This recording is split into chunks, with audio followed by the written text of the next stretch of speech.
Hello guys, I'm up here and welcome back to another Minecraft video. Today I'm going to show you how you can turn back in time in vanilla Minecraft, of course. So this is probably one of the best tutorials I've ever made. It took me a lot of time to create this contraption and I am really proud of how it turned out. Okay, so let's get straight into the video.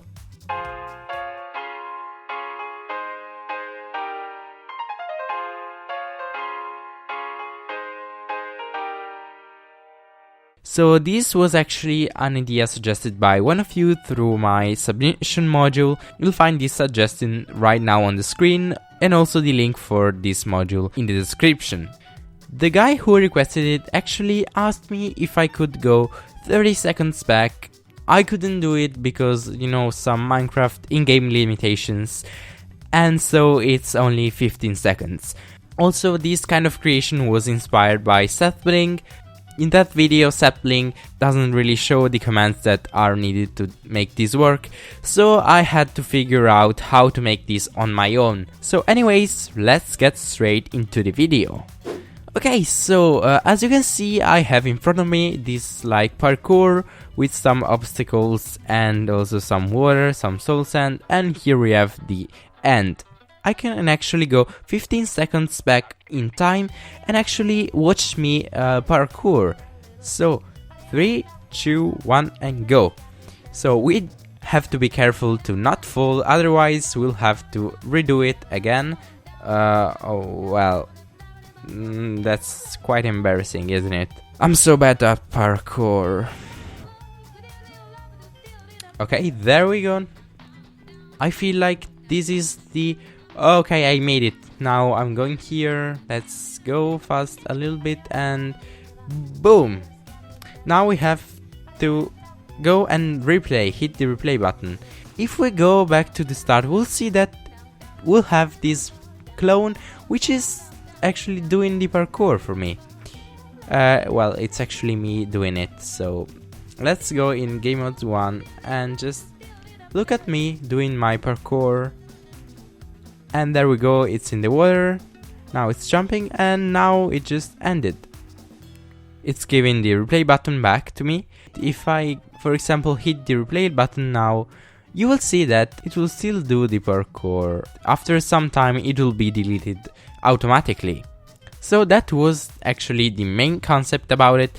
I just really love it. I am so proud of the mechanic. And so now we have to look at the command blocks. It is just these 3 lines of command blocks. It may seem simple, but it's actually not that simple. As you can see, there's me looking at the chain of command blocks. I love it. I gotta love it. I admit. Look at me. Of course, you can actually replace this entity with whatever entity you want. It doesn't have to be like a clone of yourself. It can be anything you want. You can basically change that as you wish. Okay, so to get started, we need to know that we are using 3 discover objective. The one that matters right now, it is just this one. This is actually a converter which converts. These repeat command blocks are activating 20 times a second, and we need to convert that into 10 ticks per second.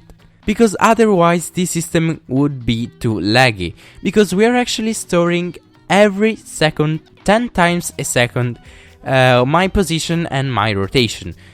So I am doing this just to limit the amount of data stored, because if you have too many data, the world is actually going to start lagging and we don't want that. So that's why we are converting 20 ticks per second clock to a 10 ticks per second clock.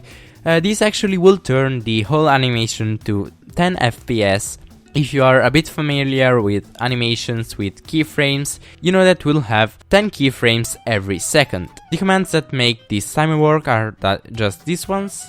You have a timer which increases by 1, and when it reaches 3 it's being reset. So now we go here and we execute when the timer is at 2. So we have a tick on which is doing nothing, and on the second tick it is going to perform these other actions. So we're going to summon a lot of armor stands actually, which have this tag, and also we're going to add a score to them. So let me actually go in game mode 3 and you'll see the magic. As you can see, there is a lot of armor stands, and that's how we're actually storing the position and the rotation of the player. We're just summoning an armor stand 10 times a second at the position of the player. We're actually also increasing a score to them, so if I now set to the sidebar, we'll see all these numbers that are constantly increasing. And these are actually on this score objective, which I didn't show you, which is this one. This gives an ID to all the markers, which in this case are the armor stands or the keyframes or whatever you want to call them, and it gives them a specific ID which goes from 1 to 149, because on the 150th tick we are just going to kill all the armor stands, because we don't want to have like a lot of armor stands in our world. Fun fact, if you divide 150 by 10, which is the FPS number, you get 15, which is the number of seconds that we are recording. And this other command is just a TP command which teleports the armor stand to myself. This way we're just giving the armor stand the rotation that I have. With this command block you can give yourself this replay item, and with this chain we're just testing when I drop the replay item, and we're going to remove 150 from all these values, and this is probably the most complicated part. Don't worry if you don't get it, it is just a way to not make the animation play backwards, because we are using a method where the animation is played when an armor stand reaches 0.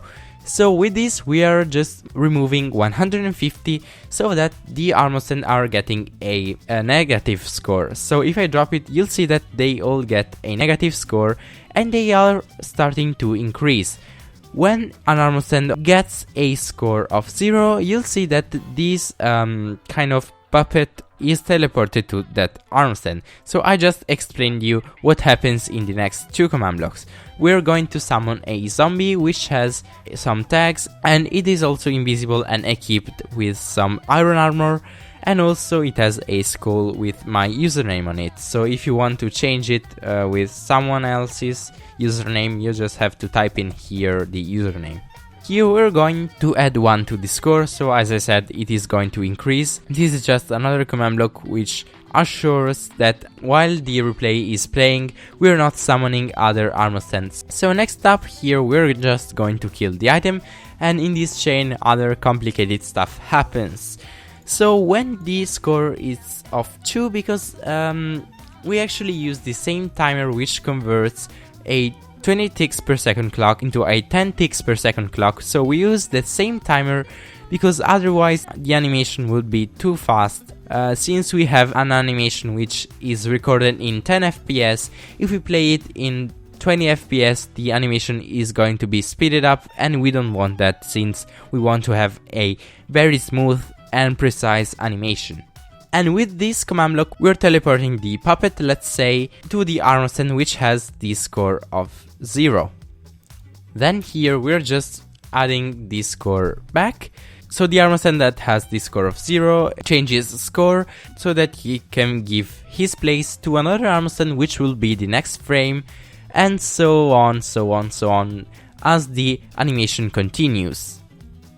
Next up here we're going to create another timer which actually stores, as you can see here, the duration of the replay.